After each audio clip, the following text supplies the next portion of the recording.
The president of India power and functions. ಅದರಲ್ಲಿ last ಪೀರಿಯಡಲ್ಲಿ ನಾವು 4 ಅಂಶಗಳ ಬಗ್ಗೆ ತಿಳಿದುಕೊಂಡು, ಅಲ್ಲಿಗೆ ನಿಮಗೆ legislative functions, executive functions, financial powers and judicial powers ಬಗ್ಗೆ ನಾವು ತಿಳಿದುಕೊಂಡು, ಸೊ ಈಗ 5th point diplomatic powers. So ಇದ್ರ ಬಗ್ಗೆ ತಿಳಿದುಕೊಳ್ಳುವಂಥ ಒಂದು ಪ್ರಯತ್ನವನ್ನು ಈಗ ಮಾಡೋಣ. ನೋಡಿ, ನಿಮಗೆ ಮುಖ್ಯವಾಗಿ ಕಂಡುಬರುವಂಥದ್ದು ಡಿಪ್ಲೊಮೆಟಿಕ್ ಪವರ್ಸಲ್ಲಿ ಯಾವ ವಿಚಾರಗಳು ಬರ್ತಾ ಹೋಗ್ತದೆ ಅಂದರೆ ರಾಯಭಾರಿಗಳನ್ನು ನೇಮಕ ಮಾಡುವಂಥದ್ದು. ಈಗ ವಿದೇಶಗಳಿಗೆ ರಾಯಭಾರಿಗಳನ್ನು ಪ್ರತಿಯೊಂದು ರಾಷ್ಟ್ರಗಳು ಕೂಡ ನೇಮಕ ಮಾಡ್ತವೆ, ಅಂಬಾಸಿಡರ್ ಅಂತೇಳಿ ನಾವು ಕರಿತೇವೆ. So all international treaties and agreements are negotiated and concluded on behalf of the president. However in the practice such negotiations are usually carried out by the Prime Minister along with the cabinet. Such treaties are subject to the approval of the President and Parliament. ನೋಡಿ, ಈ ರೀತಿಯಲ್ಲಿ ಭಾರತ ದೇಶ ಇತರ ದೇಶಗಳೊಂದಿಗೆ ಸಂಬಂಧವನ್ನು ಹೊಂದಿದೆ, ರಿಲೇಷನ್ಶಿಪ್ಪನ್ನು ಹೊಂದಬೇಕಾಗ್ತದೆ.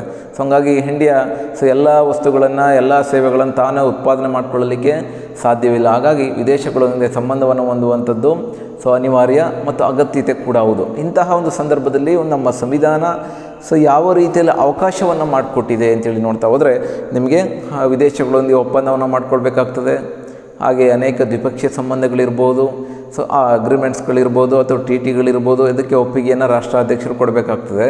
ಮತ್ತು parliament ಕೂಡ ಒಪ್ಕೊಳ್ಬೇಕಾಗುತ್ತೆ. ಇದನ್ನು ಅಗ್ರಿಮೆಂಟನ್ನು ಮಾಡ್ಕೊಳ್ಳೋವಂಥವ್ರು ಯಾರು ಅಂತ ಹೇಳಿದ್ರೆ, ಟ್ರೀಟೀಸನ್ನು ಮಾಡುವಂಥವ್ರು ಯಾರು ಅಂತ ನೋಡ್ತಾ ಹೋದರೆ, ನಿಮಗೆ ಮುಖ್ಯವಾಗಿ ಪ್ರೈಮ್ ಮಿನಿಸ್ಟರ್ ಆ್ಯಂಡ್ ಕ್ಯಾಬಿನೆಟ್ ಅವರ ಮುಂದಾಳತ್ವದಲ್ಲಿ IAS ಅಧಿಕಾರಿಗಳು ಅದನ್ನು ನಿರ್ವಹಿಸ್ತಾ ಹೋಗ್ತಾರೆ. ಹಂಗಾಗಿ ಅಫಿಷಿಯಲ್ಸ್ ಅದನ್ನು ಮಾಡ್ತಾ ಹೋಗ್ತಾರೆ. ಸೊ ಉದಾಹರಣೆ ನಾವು ವಿದೇಶಾಂಗ ಮಂತ್ರಿಗಳು, ಫಾರಿನ್ ಮಿನಿಸ್ಟರ್ಸ್ ಇದ್ದಾರೆ ನಮಗೆ, ಜೈಶಂಕರ್ ಅಂತೇಳಿ. ಸೊ ಅವರ ಒಂದು ಈಗ ಪ್ರಸ್ತುತ ಈ ರೀತಿಯಲ್ಲಿ ಒಂದು ಡಿಪಾರ್ಟ್ಮೆಂಟೇ ಇರುತ್ತೆ ಅದಕ್ಕೆ. ಹಾಗಾಗಿ ಎಕ್ಸ್ಟರ್ನಲ್ ಅಫೇರ್ಸ್ ಅಂತೇಳಿ ನಾವು ಕರಿತೇವೆ.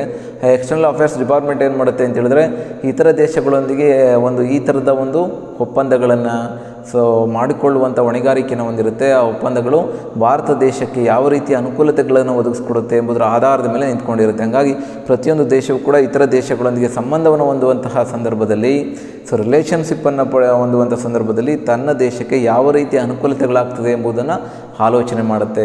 ಹಾಗಾಗಿ ಇದಕ್ಕೆ ರಾಷ್ಟ್ರಾಧ್ಯಕ್ಷರು ಒಪ್ಕೊಳ್ಬೇಕಾಗುತ್ತೆ, ರಾಷ್ಟ್ರಾಧ್ಯಕ್ಷರ ಗಮನಕ್ಕೆ ತರಬೇಕಾಗ್ತದೆ. ಹಾಗೆ ಪಾರ್ಲಿಮೆಂಟ್ ಕೂಡ ಇದಕ್ಕೆ ಒಪ್ಕೊಳ್ಬೇಕಾಗ್ತದೆ. ಈ ರೀತಿಯಲ್ಲಿ ಅಂತಾರಾಷ್ಟ್ರೀಯ ಒಪ್ಪಂದಗಳಿಗೆ ಒಂದು ಒಪ್ಪಿಗೆಯನ್ನು ಕೊಡುವಂಥ ಅಧಿಕಾರ ಯಾರಿಗಿದೆ ಅಂತ ಹೇಳಿದ್ರೆ, ನಿಮಗೆ ನಮ್ಮ ಪ್ರೆಸಿಡೆಂಟ್ಗೆ ಇರುವಂಥದ್ದನ್ನು ನಾವು ಕಾಣ್ತಾ ಹೋಗ್ತೀವಿ. The president represents India in international forums where such functions is manually ceremonially ಅಂತೇಳಿ ನಾವು ಕರಿತೇವೆ. ಅಂದರೆ ನಿಮಗೆ ಅಂತಾರಾಷ್ಟ್ರೀಯ ವೇದಿಕೆಗಳಲ್ಲಿ ನಡೆಯುವಂತಹ ಒಂದು ಸಭೆ ಸಮಾರಂಭಗಳು, ಅಧಿವೇಶನಗಳು, ಈ ಮೂಲಕ ರಾಷ್ಟ್ರವನ್ನು ಪ್ರತಿನಿಧಿಸುವಂಥ ಹಕ್ಕು ಯಾರಿಗಿದೆ ಅಂತ ಹೇಳಿದ್ರೆ, ನಿಮಗೆ ಅದು ರಾಷ್ಟ್ರಾಧ್ಯಕ್ಷರಿಗಿದೆ. ಹಾಗಾಗಿ ಸಾಮಾನ್ಯವಾಗಿ ರಾಷ್ಟ್ರಾಧ್ಯಕ್ಷರು ಈ ರೀತಿಯ ಇಂಟರ್ನ್ಯಾಷನಲ್ ಲೆವೆಲ್ ಫಂಕ್ಷನ್ಸಲ್ಲಿ ಭಾಗವಹಿಸುವ ಮೂಲಕ ರಾಷ್ಟ್ರವನ್ನು ಪ್ರತಿನಿಧಿಸ್ತಾರೆ. ರಾಷ್ಟ್ರದ ಗೌರವ ಘನತೆಯನ್ನು ಕಾಪಾಡುವಂತಹ ಒಂದು ಹೊಣೆಗಾರಿಕೆ ಯಾರಿಗಿರುತ್ತೆ ಅಂತ ಹೇಳಿದ್ರೆ, ನಮ್ಮ ರಾಷ್ಟ್ರಾಧ್ಯಕ್ಷರಿಗೆ ಇರುವಂಥದ್ದನ್ನು ನಾವು ಕಾಣ್ತಾ ಹೋಗ್ತೇವೆ. The president appoints ambassadors and envoy to the other countries. Spy ಅಂತೇಳಿ ಸ್ಪೈ ಕೂಡ ನೇಮಕ ಮಾಡ್ತಾರೆ. ಸ್ಪೈ ಅನ್ನೋದು ಬಹಿರಂಗವಾಗಿ ಮಾಡುವಂಥದ್ದಲ್ಲ. ಅದನ್ನು ಗುಪ್ತವಾಗಿ ನಡೆಯುವಂಥ ಕೆಲವು ಕಾರ್ಯಗಳಿರ್ತವೆ. ಎಲ್ಲವನ್ನು ಅದರ ಒಪ್ಪಿಗೆಯನ್ನು ಸರ್ಕಾರಗಳು, ಅಂದರೆ ನಿಮಗೆ ಏನು ಇವತ್ತು ಅಫಿಷಿಯಲ್ಸ್ ಏನು ನಿರ್ವಹಿಸ್ತಾ ಹೋಗ್ತಾರೋ ಅದಕ್ಕೆ ರಾಷ್ಟ್ರಾಧ್ಯಕ್ಷರ ದಿ ಪ್ರೆಸಿಡೆಂಟ್ ಒಪ್ಪಿಗೆ ಬೇಕಾಗ್ತದೆ. ಹಾಗಾಗಿ ವಿದೇಶಗಳಿಗೆ ರಾಯಭಾರಿಗಳನ್ನು ನೇಮಕ ಮಾಡುವಂಥದ್ದು, ಅಂಬಾಸಿಡರ್ಸ್ ಅಂತೇಳಿ ನಾವು ಉಲ್ಲೇಖ ಮಾಡ್ತೀವಿ. ಕಮಿಷನರ್ಸನ್ನು ನೇಮಕ ಮಾಡುವಂತಹ ಹಕ್ಕು ಯಾರಿಗಿದೆ ಅಂತ ಹೇಳಿದ್ರೆ, ನಿಮಗೆ ರಾಷ್ಟ್ರಾಧ್ಯಕ್ಷರಿಗಿರುವಂಥದ್ದನ್ನು ನಾವು ನೋಡ್ತಾ ಹೋಗ್ತೇವೆ. And also receives diplomats from other countries by giving credence to their appointments. ಅದೇ ರೀತಿಯಲ್ಲಿ ನಾವು ಹೇಗೆ ನಮ್ಮ ದೇಶದ ಸರ್ಕಾರಗಳು ವಿದೇಶಗಳಿಗೆ ರಾಯಭಾರಿಗಳನ್ನು ನೇಮಕ ಮಾಡ್ತಾರೋ, ಅದೇ ರೀತಿ ವಿದೇಶಗಳಿಂದ ಭಾರತಕ್ಕೆ ರಾಯಭಾರಿಗಳನ್ನು ನೇಮಕ ಮಾಡಲಾಗ್ತದೆ. ಅವ್ರನ್ನ ಬರಮಾಡಿಕೊಳ್ಳುವ, ಅವ್ರಿಗೆ ಎಲ್ಲ ರೀತಿಯ ವ್ಯವಸ್ಥೆಗಳನ್ನು ಮಾಡುವಂಥ ಹಕ್ಕು ಯಾರಿಗಿದೆ ಅಂತ ಹೇಳಿದ್ರೆ, ನಿಮಗೆ ರಾಷ್ಟ್ರಾಧ್ಯಕ್ಷರು ಇರುವಂಥದ್ದನ್ನು ನಾವು ಕಾಣ್ತಾ ಹೋಗ್ತೇವೆ.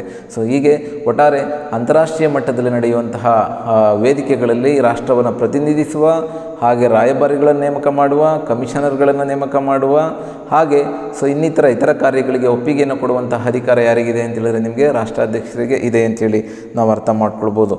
ನೆಕ್ಸ್ಟ್ ನಿಮಗೆ ಮಿಲಿಟ್ರಿ ಪವರ್ಸ್.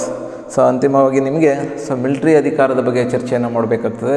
ಏನು ಒಂದು ರಾಷ್ಟ್ರದ ಶಕ್ತಿ, ನ್ಯಾಷನಲ್ ಪವರ್ ಅಂತೇಳಿ ನಾವು ಕರಿತೇವೆ, ಅದು ಯಾವುದರಲ್ಲಿ ಅಡಕವಾಗಿರುತ್ತೆ ಅಂತ ಹೇಳಿದ್ರೆ, ಆ ದೇಶ ಹೊಂದಿರುವಂತಹ ಒಂದು ಮಿಲಿಟರಿ ಶಕ್ತಿಯ ಮೇಲೆ ಅಂತೇಳಿ ನಾವು ಅರ್ಥ ಮಾಡ್ಕೊಳ್ಬೋದು. ಹಂಗಾಗಿ ಭಾರತದ ಅಧ್ಯಕ್ಷರನ್ನು ದಿ ಪ್ರೆಸಿಡೆಂಟ್ ಆಫ್ ಇಂಡಿಯಾ ನಾವೇನಂತ ಕರೆಯಲಾಗ್ತದೆ ಅಂತ ಹೇಳಿದ್ರೆ ರಾಷ್ಟ್ರದ ಮಹಾದಂಡ ನಾಯಕರು ಅಂತೇಳಿ ನಾವು ಇವ್ರನ್ನ ಉಲ್ಲೇಖ ಮಾಡಲಾಗ್ತದೆ.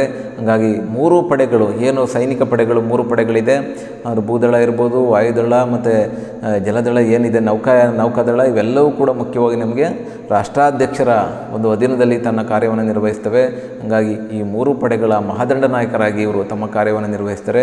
ಸೊ ಆ ಮೂಲಕ 3 ಪಡೆಗಳಿಗೆ ಮುಖ್ಯಸ್ಥರನ್ನು ನೇಮಕ ಮಾಡುವಂಥದ್ದು, ಆ ಮೂಲಕ ಅವುಗಳ ನಿಯಂತ್ರಣ ಮಾಡುವಂಥ ಅಧಿಕಾರವನ್ನು ಕೂಡ ಅವರು ಹೊಂದಿರ್ತಾರೆ. ಹೀಗೆ ಯಾವುದೇ ದೇಶದೊಡನೆ ಯುದ್ಧವನ್ನು ಘೋಷಣೆ ಮಾಡುವ, ಶಾಂತಿ ಒಪ್ಪಂದವನ್ನು ಮಾಡಿಕೊಳ್ಳುವ, ಹಾಗೆ ಇನ್ನಿತರ ಮಿಲಿಟರಿ ಕಾರ್ಯಾಚರಣೆಗಳನ್ನು ಕೈಗೊಳ್ಳೋದಕ್ಕೆ ಎಲ್ಲ ರೀತಿಯ ಹಕ್ಕನ್ನು ನಮ್ಮ ಸಂವಿಧಾನ ಯಾರಿಗೆ ಕೊಟ್ಟಿದೆ ಅಂತ ಹೇಳಿದ್ರೆ ನಿಮಗೆ ಅದು ದಿ ಪ್ರೆಸಿಡೆಂಟ್ಗೆ ಕೊಟ್ಟಿರುವಂಥದ್ದನ್ನು ನಾವು ಕಾಣ್ತಾ ಹೋಗ್ತೇವೆ. The president is the supreme commander of the defence forces. So the president appoints heads of all 3 wings of defence force, the army, navy and air force. ಈ ಮೂಲಕ ಈ 3 ಪಡೆಗಳ ಮಹಾದಂಡ ನಾಯಕರನ್ನು ನೇಮಕ ಮಾಡುವ ಅಧಿಕಾರವನ್ನು ಅವರು ಹೊಂದಿರುವಂಥದ್ದನ್ನು ನಾವು ಕಾಣ್ತಾ ಹೋಗ್ತೀವಿ. The president can declare war and conclude peace subject to the approval of the parliament. So ಈ ಥರದ ಕೈಗೊಂಡಂತಹ ಎಲ್ಲ ನಿರ್ಧಾರಗಳಿಗೆ ಪಾರ್ಲಿಮೆಂಟ್ ಏನು ಮಾಡುತ್ತೆ ಅಂತ ಹೇಳಿದ್ರೆ ತನ್ನ ಒಪ್ಪಿಗೆಯನ್ನು ಕೊಡಬೇಕಾಗ್ತದೆ. ಅದು ಒಪ್ಪಿಗೆಯನ್ನು ಕೊಡಲಿಲ್ಲ ಅಂತ ಹೇಳಿದ್ರೆ ಅದು ಊರ್ಜಿತವಾಗೋದಿಲ್ಲ. ಹಂಗಾಗಿ ಪಾರ್ಲಿಮೆಂಟಿನ ಒಪ್ಪಿಗೆಯನ್ನು ರಾಷ್ಟ್ರಾಧ್ಯಕ್ಷರು ಆಯಾ ಕಾಲಕ್ಕೆ ಸಂಬಂಧಪಟ್ಟಂತೆ ಪಡೆದುಕೊಳ್ಬೇಕಾಗುತ್ತೆ. ಸೊ ವಿದ್ಯಾರ್ಥಿಗಳೇ, ನಿಮಗೆ ಕೊನೆಯದಾಗಿ ಸೊ ಈಗ 7ನೇ ಪಾಯಿಂಟ್ ನಿಮಗೆ ಎಮರ್ಜೆನ್ಸಿ ಪವರ್ಸ್. ಸೊ ಎಮರ್ಜೆನ್ಸಿ ಪವರ್ಸಲ್ಲಿ ನೋಡೋದೇ ಆದರೆ ಮುಖ್ಯವಾಗಿ ನಮಗೆ ಸೊ ತುರ್ತು ಪರಿಸ್ಥಿತಿ ಅಧಿಕಾರಗಳು ಅಂತೇಳಿ ನಾವು ಉಲ್ಲೇಖ ಮಾಡಲಾಗ್ತದೆ. ಯಾವ ರೀತಿಯಲ್ಲಿ ತುರ್ತು ಪರಿಸ್ಥಿತಿಗಳಿದೆ? So emergency powers, the president is empowered to the declare 3 types of emergencies. They are national, state and financial emergencies ಅಂತೇಳಿ ನಾವು ಕರಿತೇವೆ. ಸೊ ಈ ರೀತಿಯಲ್ಲಿ 3 ವಿಧದ ತುರ್ತು ಪರಿಸ್ಥಿತಿಗಳನ್ನು ರಾಷ್ಟ್ರದ ಮೇಲೆ ಇರಲಿಕ್ಕೆ ರಾಷ್ಟ್ರಾಧ್ಯಕ್ಷರಿಗೆ ಸಂವಿಧಾನ ಅವಕಾಶವನ್ನು ಮಾಡಿಕೊಟ್ಟಿದೆ. ನೋಡಿ, ತುರ್ತು ಪರಿಸ್ಥಿತಿಗಳು ಅಂದರೆ ಏನು? ಎಮರ್ಜೆನ್ಸಿ ಅಂದರೆ ತುರ್ತಾಗಿ ಮಾಡಬೇಕಾದಂಥ ಕಾರ್ಯಗಳು. ಉದಾಹರಣೆಗೆ ಯುದ್ಧವಾಗ್ಬೋದು. ಸೊ ಬೇರೆ ಯಾವುದೇ ಒಂದು ದೇಶದೊಡನೆ ಭಾರತ ಯುದ್ಧದಲ್ಲಿ ತೊಡಗಿದಾಗ ಅಥವಾ ವಿದೇಶಗಳು ಭಾರತದ ಮೇಲೆ ದಾಳಿ ಮಾಡಿದಂಥ ಸಂದರ್ಭದಲ್ಲಿ, ಪ್ರಾಕೃತಿಕ ವಿಕೋಪಗಳು ಸಂಭವಿಸಿದ ಸಂದರ್ಭದಲ್ಲಿ, ಭೂಕಂಪ ಆಗ್ಬೋದು, ಜ್ವಾಲಾಮುಖಿ, ಕರೋನಾ, ಈ ಥರದ ಸಂದಿಗ್ಧ ಸ್ಥಿತಿ ಏನಾದರೂ ಬಂದಂಥ ಸಂದರ್ಭದಲ್ಲಿ, ಅಥವಾ ರಾಷ್ಟ್ರದ ಒಳಗಡೆ ಆಂತರಿಕ ಯುದ್ಧಗಳೇನಾದರೂ ಸಂಭವಿಸಿದ್ದಲ್ಲಿ, ಅಥವಾ ಶಸ್ತ್ರಾಸ್ತ್ರ ದಂಗೆಗಳು ಉದ್ಭವವಾದಂಥ ಸಂದರ್ಭದಲ್ಲಿ ಏನು ಮಾಡಲಾಗ್ತದೆ ಅಂತ ಹೇಳಿದ್ರೆ ತುರ್ತು ಪರಿಸ್ಥಿತಿಯನ್ನು ಏರಲಾಗ್ತದೆ. ಹಾಗಾಗಿ ನಮ್ಮ ಸಂವಿಧಾನ 3 ರೀತಿಯ ತುರ್ತು ಪರಿಸ್ಥಿತಿಗಳಿಗೆ ಅವಕಾಶ ಮಾಡಿಕೊಟ್ಟಿರುವಂಥದ್ದನ್ನು ನಾವು ಕಾಣ್ತಾ ಹೋಗ್ತೇವೆ. ನ್ಯಾಷನಲ್ ಎಮರ್ಜೆನ್ಸಿ, ಹಾಗೆ ರಾಷ್ಟ್ರೀಯ ತುರ್ತು ಪರಿಸ್ಥಿತಿ, ಸ್ಟೇಟ್ ಎಮರ್ಜೆನ್ಸಿ, ರಾಜ್ಯ ತುರ್ತು ಪರಿಸ್ಥಿತಿ ಅಥವಾ ರಾಷ್ಟ್ರಪತಿ ಆಳ್ವಿಕೆ ಅಂತೇಳಿ ನಾವು ಇದನ್ನು ಕರಿತೇವೆ. ಇನ್ನು 3ನೇದು ನಿಮಗೆ ಪಾಯಿಂಟ್ ನಂಬರ್ 3 ಫೈನಾನ್ಷಿಯಲ್ ಎಮರ್ಜೆನ್ಸಿ, ಅಂದರೆ ನಿಮಗೆ ಹಣಕಾಸಿನ ತುರ್ತು ಪರಿಸ್ಥಿತಿ ಅಂತೇಳಿ ನಾವು ಉಲ್ಲೇಖ ಮಾಡಲಾಗ್ತದೆ.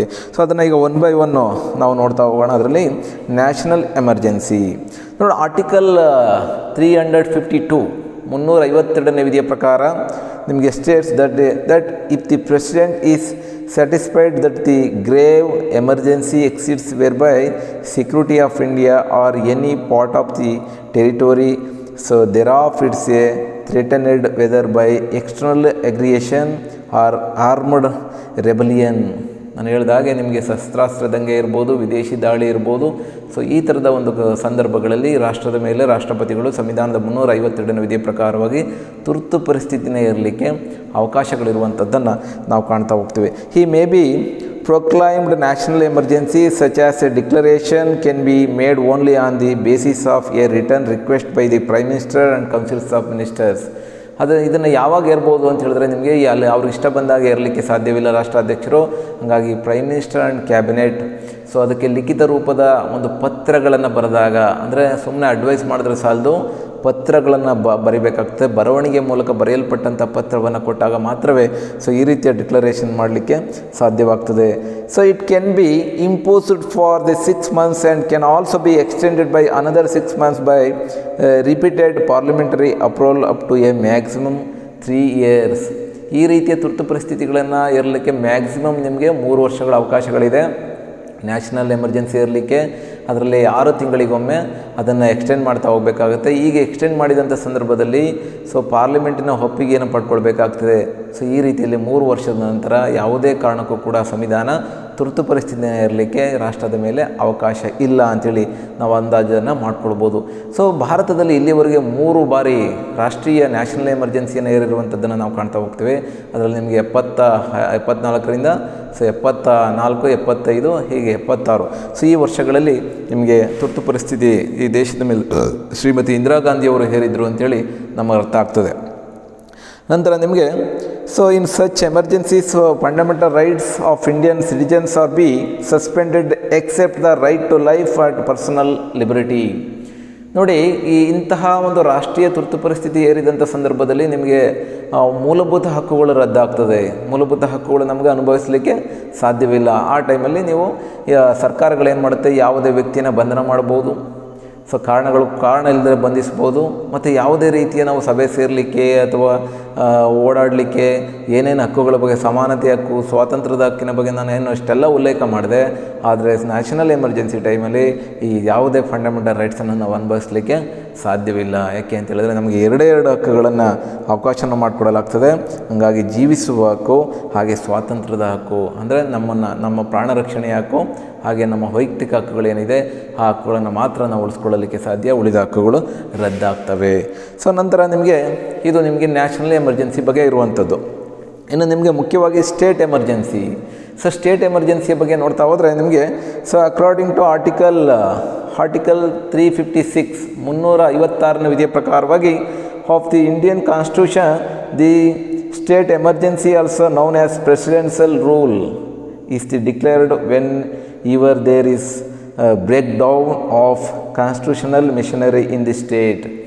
ಸಂವಿಧಾನಾತ್ಮಕ ಒಂದು ಸಮಸ್ಯೆಗಳು ಉದ್ಭವವಾದಾಗ, ರಾಜ್ಯದಲ್ಲಿ ಯಾವುದೇ ಸರ್ಕಾರ ಆಳ್ವಿಕೆ ಮಾಡಲಿಕ್ಕೆ ಸಾಧ್ಯವಾಗ್ತಾ ಇಲ್ಲ, ಮುಖ್ಯಮಂತ್ರಿಗಳು ಮತ್ತು ಕ್ಯಾಬಿನೆಟ್ ರಚನೆ ಮಾಡಲಿಕ್ಕೆ ಸಾಧ್ಯವಾಗ್ತಾ ಇಲ್ಲ, ಆ ಒಂದು ಇರುವಂತಹ ರಾಜ್ಯದಲ್ಲಿ ಸರ್ಕಾರ ಸ್ವಜನ ಪಕ್ಷಪಾತ, ಭ್ರಷ್ಟಾಚಾರದಲ್ಲಿ ಮುಳುಗೋಗಿದೆ, ಅದು ಸಂವಿಧಾನದ ನಿಯಮಗಳೇ ಅನುಗುಣವಾಗಿಲ್ಲ ಅಂಥೇಳಿ ಕೇಂದ್ರ ಸರ್ಕಾರಕ್ಕೆ, ಅಂದರೆ ರಾಷ್ಟ್ರಪತಿಗಳಿಗೆ ಅನಿಸಿದ್ದಾಗ ರಾಜ್ಯ ಸರ್ಕಾರವನ್ನು ವಜಾ ಮಾಡೋದ್ರ ಮೂಲಕ ಅಲ್ಲಿ ಪ್ರೆಸಿಡೆಂಟ್ ರೂಲನ್ನು ಹೇರ್ತಾರೆ.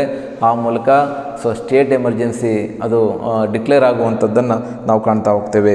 ಸೊ ಹೀಗೆ based on the reports of the governor, ಅಲ್ಲಿನ ಗವರ್ನರ್ ಒಂದು ರಿಪೋರ್ಟನ್ನು ಪ್ರೆಸಿಡೆಂಟು ಕೊಟ್ಟಾಗ, ಸೆಂಡ್ ಮಾಡಿದಾಗ, ಆಗ ಪ್ರೆಸಿಡೆಂಟ್ ಏನು ಮಾಡ್ತಾರೆ ಅಂತ ಹೇಳಿದ್ರೆ ನಿಮಗೆ ಸ್ಟೇಟ್ ಎಮರ್ಜೆನ್ಸಿಯನ್ನು ಡಿಕ್ಲೇರ್ ಮಾಡುವ ಸಾಧ್ಯತೆಗಳನ್ನು ನಾವು ಕಾಣ್ತಾ ಹೋಗ್ತೇವೆ. So it can be imposed from the 6 months to the a maximum period of 3 years. ಇದು ಕೂಡ 6 ತಿಂಗಳಿಗೊಮ್ಮೆ ಎಕ್ಸ್ಟೆಂಡ್ ಮಾಡ್ತಾ ಹೋಗಬೇಕಾಗ್ತದೆ. ನಂತರ ಅತಿ ಹೆಚ್ಚು ಅಂತ ಹೇಳಿದ್ರೆ ಒಂದು ರಾಜ್ಯದ ಮೇಲೆ 3 ವರ್ಷಗಳ ಕಾಲ ತುರ್ತು ಪರಿಸ್ಥಿತಿಗಳನ್ನು ಹೇರಲಿಕ್ಕೆ ಅವಕಾಶಗಳಿರುವಂಥದ್ದನ್ನು ನಾವು ಕಾಣ್ತಾ ಹೋಗ್ತೇವೆ. ಸೊ ಈ ರೀತಿಯಲ್ಲಿ ಇದಕ್ಕೆ ಪಾರ್ಲಿಮೆಂಟ್ ಕೂಡ ಒಪ್ಪಿಗೆಯನ್ನು ಕೊಡಬೇಕಾಗ್ತದೆ. 6 monthsಗೊಮ್ಮೆ ಅದನ್ನು ಒಪ್ಪಿಗೆಯನ್ನು ಪಡಿಬೇಕಾಗ್ತದೆ. ಇಲ್ಲದೇ ಇದ್ದರೆ ಅದು ವಜಾ ಆಗ್ತದೆ. ನಂತರ ನಿಮಗೆ 3ನೇದು ಫೈನಾನ್ಷಿಯಲ್ ಎಮರ್ಜೆನ್ಸಿ, ಹಣಕಾಸಿನ ತುರ್ತು ಪರಿಸ್ಥಿತಿ ಅಂತೇಳಿ ನಾವು ಕರಿತೇವೆ, ಉಲ್ಲೇಖ ಮಾಡ್ತೇವೆ. ಹಣಕಾಸು ಅಂದರೆ ಮನಿ. ನೋಡಿ, ಈಗ ಒಂದು ಚಲಾವಣೆ ಇದೆ. ಹಣ ಅನ್ನುವಂಥದ್ದು ಒಂದು ನಾಣ್ಯ, ಒಂದು ಕಬ್ಬಿಣದ ತುಂಡು, ಹಾಗೆ ಒಂದು ಪೇಪರ್ನಲ್ಲಿ ಹಣವನ್ನು ಮಾಡಲಾಗಿರ್ತದೆ. ನೋಡಿ, ಅದಕ್ಕೆ ಒಂದು ಮೌಲ್ಯ ಇರ್ತದೆ. 2000 ರೂಪಿ ನೋಟ್ ನೋಡ್ಬೋದು, 100 ರೂಪಿ ನೋಟ್, 500 ರೂಪೀಸ್ ನೋಡಿ, ಇವೆಲ್ಲ ನೋಡ್ತಾ ಹೋಗ್ತೀರಿ ನೀವು. ನೋಡ್ತಾ ಹೋದರೆ ಅದೊಂದು ಪೇಪರ್ ಅಷ್ಟೇ. ನೋಡಿ, ಅದಕ್ಕೆ ಮೌಲ್ಯ ನೋಡಿ ಹೇಗೆ ಅಂತೇಳಿ. ಹಾಗಾಗಿ ನಿಮಗೆ ಇದು ಎಕನಾಮಿಕ್ಸಲ್ಲಿ ಅಥವಾ ನಿಮಗೆ ಬೇರೆ ಬೇರೆ ಸಬ್ಜೆಕ್ಟ್ಗಳಲ್ಲಿ ಇದರ ಬಗ್ಗೆ ಉಲ್ಲೇಖ ಇರುತ್ತೆ. ಹೇಗೆ ಹಣಕಾಸಿನ ಚಲಾವಣೆ ಆಗ್ತದೆ, ಹೇಗೆ ರಿಸರ್ವ್ ಬ್ಯಾಂಕ್ ಅದನ್ನು ಮೇಂಟೈನ್ ಮಾಡ್ತಾ ಹೋಗ್ತದೆ, ಹೇಗೆ ಹೆಚ್ಚಿನ ಹಣವನ್ನು ಬಿಡುವಂಥದ್ದು, ಕಮ್ಮಿ ಹಣವನ್ನು ಬಿಡುವಂಥದ್ದು, ಹಣದ ಮೌಲ್ಯ ಹೆಚ್ಚಾಗುವಂಥದ್ದು ಅಥವಾ ಹಣದ ಒಂದು ಮೌಲ್ಯ ಅಪಮೌಲ್ಯವಾಗುವಂಥದ್ದನ್ನು ನಾವು ಕಾಣ್ತಾ ಹೋಗ್ತೀವಿ. ಸೊ ಒಟ್ಟಾರೆ ಏನಾದರೂ ಕೂಡ ಹಣಕಾಸಿಗೆ ಸಂಬಂಧಪಟ್ಟಂತೆ ಏನಾದರೂ ಕೂಡ ಕುಸಿತ ಉಂಟಾದಾಗ, ಹಣ ತುಂಬ ಇದೆ ಅದಕ್ಕೆ ಬೆಲೆಯೇ ಇಲ್ಲ ಅಂಥೇಳಿ ಆದಾಗ, ಅಥವಾ ಹಣವೇ ಸಿಗ್ತಾ ಇಲ್ಲ ಜನರ ಬಳಿ, ಈ ಥರದ ಸಮಸ್ಯೆಗಳು ಉದ್ಭವವಾದಂಥ ಸಂದರ್ಭದಲ್ಲಿ ಕೇಂದ್ರ ಸರ್ಕಾರ ಏನು ಮಾಡುತ್ತೆ ಅಂತ ಹೇಳಿದ್ರೆ, ಸೆಂಟ್ರಲ್ ಗವರ್ನಮೆಂಟ್ ಇದನ್ನು ಸರಿಪಡಿಸುವ ಸಲುವಾಗಿ ನಿಮಗೆ ಫೈನಾನ್ಷಿಯಲ್ ಎಮರ್ಜೆನ್ಸಿಯನ್ನು ಏರುವಂಥದ್ದನ್ನು ನಾವು ಕಾಣ್ತಾ ಹೋಗ್ತೇವೆ. ಹೀಗೆ ಫೈನಾನ್ಷಿಯಲ್ ಎಮರ್ಜೆನ್ಸಿಯನ್ನು ಹಾಕೋದ್ರ ಮೂಲಕ ಅಂತಿಮವಾಗಿ ಅಂತಹ ಒಂದು ಪರಿಸ್ಥಿತಿಯನ್ನು ಸರಿಪಡಿಸುವ ಒಂದು ಪ್ರಯತ್ನವನ್ನು ನಿಮಗೆ ಕೇಂದ್ರ ಸರ್ಕಾರ ಅಥವಾ ರಿಸರ್ವ್ ಬ್ಯಾಂಕ್ ಮಾಡುವಂಥದ್ದನ್ನು ನೋಡ್ತಾ ಹೋಗ್ಬೋದು. If the president is satisfied that there is an economic situations in which the financial stability and credit of India is threatened when the problem of financial emergency as per the article 360 360ನೇ ವಿಧಿಯ ಪ್ರಕಾರವಾಗಿ ಇದನ್ನು ಇರಲಿಕ್ಕೆ ಅವಕಾಶವಿರುವಂಥದ್ದನ್ನು ನಾವು ಕಾಣ್ತಾ ಹೋಗ್ತೀವಿ. Such an emergency must be approved by the president or parliament with 2 months. ಹಾಗಾಗಿ ಇದನ್ನು ಫೈನಾನ್ಷಿಯಲ್ ಎಮರ್ಜೆನ್ಸಿಯನ್ನು ಏರುವಂಥ ಸಂದರ್ಭದಲ್ಲಿ 2 ತಿಂಗಳಿಗೊಮ್ಮೆ ನಿಮಗೆ ಪಾರ್ಲಿಮೆಂಟಿನ ಒಪ್ಪಿಗೆಯನ್ನು ಪಡ್ಕೊಳ್ಬೇಕಾಗುತ್ತೆ. ಪ್ರೆಸಿಡೆಂಟ್ ಇದನ್ನು ನೀವೇನಾದರೂ ಕೂಡ ಡಿಕ್ಲೇರ್ ಮಾಡಬೇಕಾದ್ರೆ ಹಾಗಾಗಿ ಒಮ್ಮೆ 2 ತಿಂಗಳಿಗೊಮ್ಮೆ ಪಾರ್ಲಿಮೆಂಟಿನ ಒಪ್ಪಿಗೆಯನ್ನು ಪಡ್ಕೊಳ್ಳುವಂಥದ್ದು ಕಡ್ಡಾಯವಾಗಿರ್ತದೆ. ಹೀಗೆ ರಾಷ್ಟ್ರಾಧ್ಯಕ್ಷರು ಹೀಗೆ ಇನ್ನಿತರ ಅನೇಕ ಕಾರ್ಯಗಳನ್ನು ನಿರ್ವಹಿಸುವುದರ ಜೊತೆಗೆ ನಾನು ಈಗ ತಿಳಿಸಿದಂತಹ ಬಹುಮುಖ್ಯವಾದಂಥ ಕಾರ್ಯಗಳನ್ನು ಭಾರತದ ರಾಷ್ಟ್ರಾಧ್ಯಕ್ಷರು ದಿ ಪ್ರೆಸಿಡೆಂಟ್ ಆಫ್ ಇಂಡಿಯಾ ನಿರ್ವಹಿಸುವಂಥದ್ದನ್ನು ನಾವು ಕಾಣ್ತಾ ಹೋಗ್ತೇವೆ. ಹಾಗಾಗಿ ರಾಷ್ಟ್ರಾಧ್ಯಕ್ಷರ ಹುದ್ದೆ 52ನೇ ವಿಧಿಯಿಂದ ಆರಂಭವಾಗಿ ಅದು ಸ್ಪಷ್ಟವಾಗಿ ಉಲ್ಲೇಖ ಮಾಡುತ್ತೆ. ರಾಷ್ಟ್ರಾಧ್ಯಕ್ಷರು ಎಲ್ಲ ಕಾರ್ಯಾಂಗದ ಅಧಿಕಾರವನ್ನು ಹೊಂದಿರ್ತಾರೆ, ರಾಷ್ಟ್ರದ ಸಮಸ್ತ ಅಧಿಪತಿಯಾಗಿರ್ತಾರೆ. ಹಾಗಾಗಿ ಎಲ್ಲ ಆಡಳಿತವು ಕೂಡ ರಾಷ್ಟ್ರಾಧ್ಯಕ್ಷರ ಹೆಸರಿನಲ್ಲೇ ನಡೆಯತಕ್ಕದ್ದು ಅಂತೇಳಿ ತಿಳಿಸಿರುತ್ತೆ. ಆದರೂ ಕೂಡ ಇವರು ನ್ಯಾಮಿನಲ್ ಗವರ್ನಮೆಂಟ್ ಆಗಿರ್ತಾರೆ, ಹಂಗಾಗಿ ನಾಮಮಾತ್ರ ಕಾರ್ಯಾಂಗ ಆಗಿರ್ತಾರೆ ಇವರು. Head of the state, first person of the nation, ಹೀಗೆ ಬೇರೆ ಬೇರೆ ಪದಗಳನ್ನು ಉಲ್ಲೇಖ ಮಾಡಿದರೂ ಕೂಡ ರಾಷ್ಟ್ರದ ಮುಖ್ಯಸ್ಥರಾಗಿದ್ದರೂ ಕೂಡ ಆದರೆ ಇವರು ನಾಮಮಾತ್ರ ಕಾರ್ಯ, ನ್ಯಾಮಿನಲ್ ಹೆಡ್ ಆಫ್ ದಿ ಗವರ್ನಮೆಂಟ್ ಅಂತೇಳಿ ಇವರನ್ನು ಉಲ್ಲೇಖ ಮಾಡ್ಬೋದು. ಹಂಗಾಗಿ ಇವರು ಯಾವುದೇ ಕಾರ್ಯಗಳನ್ನು ನೇರವಾಗಿ ನಿರ್ವಹಿಸಲಿಕ್ಕೆ ಸಾಧ್ಯವಿಲ್ಲ. ಅವರು ಯಾರ ಆಧಾರದ ಮೇಲೆ, ಯಾರ ಒಂದು ಸಲಹೆಗೆ ಅನುಗುಣವಾಗಿ ತಮ್ಮ ಕಾರ್ಯಗಳನ್ನು ನಿರ್ವಹಿಸಬೇಕಾಗ್ತದೆ ಅಂತ ಹೇಳಿದ್ರೆ ಮುಖ್ಯವಾಗಿ ಪ್ರಧಾನಮಂತ್ರಿ ಮತ್ತು ಕ್ಯಾಬಿನೆಟ್ಟಿನ ಸಲಹೆಗೆ ಅನುಗುಣವಾಗಿ ಅದನ್ನು ನಿರ್ವಹಿಸುವಂಥದ್ದನ್ನು ನಾವು ಕಾಣ್ತಾ ಹೋಗ್ತೀವಿ. The Indian president is the head of the state with a nominal authority. He is the friend, philosopher and guide to the government. ಹಾಗಾಗಿ ಒಬ್ಬ ತತ್ವಜ್ಞಾನಿಯಾಗಿ ಮಾರ್ಗದರ್ಶಕನಾಗಿ ಇವನು ತನ್ನ ಕಾರ್ಯವನ್ನು ನಿರ್ವಹಿಸ್ತಾರೆ. The president is a wise. His position can act as guardian of Indian political system and he can exercise his right to advise, to encourage, get information and send messages to the parliament. ಹಾಗಾಗಿ ಕೆಲವು ನಿರ್ಧಾರಗಳನ್ನು ಕೈಗೊಳ್ಳುವ, ಕೆಲವು ಸಲಹೆಗಳನ್ನು ಪಾರ್ಲಿಮೆಂಟಿಗೆ ನೀಡುವಂಥ ಅಧಿಕಾರವನ್ನು ಹೊಂದಿರ್ತಾರೆ. ಹಾಗಾಗಿ ಸರ್ಕಾರ ಏನಾದರೂ ಕೂಡ ತಪ್ಪು ದಾರಿಯನ್ನು ಇಟ್ಟಂಥ ಸಂದರ್ಭದಲ್ಲಿ ಕೆಲವು ಕಿವಿಮಾತುಗಳನ್ನು ಹೇಳುವುದರ ಮೂಲಕ ಅದನ್ನು ಸರಿಪಡಿಸುವಂಥ ಪ್ರಯತ್ನವನ್ನು ಮಾಡ್ಬೋದೇ ಅನ್ನೋ ಯಾವುದೇ ರೀತಿಯಲ್ಲಿ ಅಧಿಕಾರವನ್ನು ಚಲಾಯಿಸಲಿಕ್ಕೆ ಇವ್ರಿಗೆ ಯಾವುದೇ ಅಧಿಕಾರ ಇಲ್ಲ. ಹಾಗಾಗಿ ನಾವು ಇವರನ್ನು ಏನಂತ ಕರಿತೀವಿ ಅಂತ ಹೇಳಿದ್ರೆ ಎಸ್ ಆರ್ ನೋ ಅಂಥೇಳಿ ಹೇಳುವ ಅಧಿಕಾರವನ್ನು ಮಾತ್ರ ಹೊಂದಿದ್ದಾರೆ. ಹಾಗಾಗಿ ಇವರನ್ನು ಹೌದಪ್ಪ ಅಂಥೇಳಿ ಕರೆಯಲಾಗ್ತದೆ, ಅಧಿಕಾರ ಶಿರೋಮಣಿ ಅಂಥೇಳಿ ಕರೆಯಲಾಗ್ತದೆ, ಹಾಗೆ ರಬ್ಬರ್ ಸ್ಟಾಂಪ್, ಉತ್ಸವ ಮೂರ್ತಿ, ಹೀಗೆ ಬೇರೆ ಬೇರೆ ಹೆಸರುಗಳಿಂದ ಉಲ್ಲೇಖ ಮಾಡುವಂಥದ್ದನ್ನು ಕಾಣ್ತಾ ಹೋಗ್ತೇವೆ. ಹಾಗಾಗಿ ಇವರು ಯಾವುದೇ ರೀತಿಯಲ್ಲೂ ಕೂಡ ವಾಸ್ತವಿಕ ಅಧಿಕಾರಗಳನ್ನು, ರಿಯಲ್ ಅಥಾರಿಟಿಯನ್ನು ಹೊಂದಿಲ್ಲ ಅಂಥೇಳಿ ನಾವು ಅರ್ಥ ಮಾಡ್ಕೊಳ್ಬೋದು. There are some areas where the president has to use the discretion in matters of appointments of prime minister, formation of coalition government and dissolution of Lok Sabha. ಈ 3 ವಿಷಯಗಳಿಗೆ ಸಂಬಂಧಪಟ್ಟಂತೆ ಲೋಕಸಭೆ ವಿಸರ್ಜನೆ, ಪ್ರೈಮ್ ಮಿನಿಸ್ಟರನ್ನು ನೇಮಕ ಮಾಡುವಂಥದ್ದು, ಹಾಗೆ ಲೋಕಸಭೆಯನ್ನು ವಜಾ ಮಾಡುವಂಥದ್ದು. ಈ 3 ವಿಚಾರಗಳಲ್ಲಿ ಅಂದರೆ ಸಮ್ಮಿಶ್ರ ಸರ್ಕಾರವನ್ನು ರಚನೆ ಮಾಡುವಂಥದ್ದು, ಈ 3 ವಿಚಾರಗಳಲ್ಲಿ ಬಹುಮುಖ್ಯವಾಗಿ ಅವರು ವಿವೇಚನಾಧಿಕಾರವನ್ನು ಬಳಕೆ ಮಾಡ್ಕೋಬೋದು. ಅಂದರೆ ತಾವೇ ಸ್ವಂತ ನಿರ್ಧಾರಗಳನ್ನ ಮಾಡಲಿಕ್ಕೆ ಅವಕಾಶ ಇದೆ. ಉದಾಹರಣೆಗೆ ಯಾವುದೇ ಒಂದು ಪಕ್ಷಕ್ಕೆ ಬಹುಮತ ಬರಲಿಲ್ಲ ಲೋಕಸಭಾ ಚುನಾವಣೆಯಲ್ಲಿ, ಅಂಥ ಸಂದರ್ಭದಲ್ಲಿ ಯಾರನ್ನು ಪ್ರೈಮ್ ಮಿನಿಸ್ಟರ್ ಆಯ್ಕೆ ಆಗಲಿಕ್ಕೆ ಕರಿಬೇಕು, ಅವ್ರನ್ನ ಆಹ್ವಾನ ಕೊಡಬೇಕು ಎಂಬುದರ ಬಗ್ಗೆ ಆಲೋಚನೆ ಮಾಡುವಂಥ ಅಧಿಕಾರ ಅದು ರಾಷ್ಟ್ರಾಧ್ಯಕ್ಷರಿಗೆ. ಹಂಗಾಗಿ ಇದರ ಬಗ್ಗೆ ನಿಮಗೆ ಸಂವಿಧಾನದಲ್ಲಿ ಉಲ್ಲೇಖ ಇಲ್ಲ. ಹಂಗಾಗಿ ಅಂಥ ಸಂದರ್ಭದಲ್ಲಿ ಒಂದು ನಿಯೋಜಿತ ಅಧಿಕಾರವನ್ನು ಇವರು ಚಲಾಯಿಸುವಂಥದ್ದನ್ನು ನಾವು ಕಾಣ್ತಾ ಹೋಗ್ತೇವೆ. ಇಷ್ಟು ವಿಷಯಗಳನ್ನು ಬಿಟ್ಟರೆ ಇನ್ನು ಎಲ್ಲ ವಿಚಾರಗಳಲ್ಲಿ ಅವರು prime minister and councils of ಮಿನಿಸ್ಟರ್ಸ್ನ ಅಡ್ವೈಸನ್ನು ಫಾಲೋ ಮಾಡಬೇಕಾಗ್ತದೆ. ಹೀಗೆ ಫಾಲೋ ಮಾಡೋದ್ರ ಮೂಲಕ ಗೌರವಾನ್ವಿತ ವ್ಯಕ್ತಿಯಾಗಿ, ರಾಷ್ಟ್ರದ ಪ್ರಥಮ ಪ್ರಜೆಯಾಗಿ, ರಾಷ್ಟ್ರದ ಒಂದು ಗಣ್ಯ ವ್ಯಕ್ತಿಯಾಗಿ ಅವರು ತಮ್ಮನ್ನು ಗುರುತಿಸ್ಕೊಳ್ತಾರೆ. ಆ ಮೂಲಕ ವಾಸ್ತವಿಕವಾಗಿ ರಾಷ್ಟ್ರದ ಮುಖ್ಯಸ್ಥರಲ್ಲದೇ ಇದ್ದರೂ ಕೂಡ ರಾಷ್ಟ್ರದ ಘನವೆತ್ತ ನಾಯಕರಾಗಿ ಅವರು ಇರುವಂಥದ್ದನ್ನು ನಾವು ಕಾಣ್ತಾ ಹೋಗ್ತೇವೆ. ಇದಿಷ್ಟು ನಿಮಗೆ ರಾಷ್ಟ್ರಾಧ್ಯಕ್ಷರ ಬಗ್ಗೆ ಅಥವಾ ದಿ ಪ್ರೆಸಿಡೆಂಟ್ ಆಫ್ ಇಂಡಿಯಾ ಬಗ್ಗೆ ಇರುವಂತಹ ಮಾಹಿತಿ. Thank you. ನೆಕ್ಸ್ಟ್ ಕ್ಲಾಸಲ್ಲಿ ಸಿಗ್ತೇನೆ.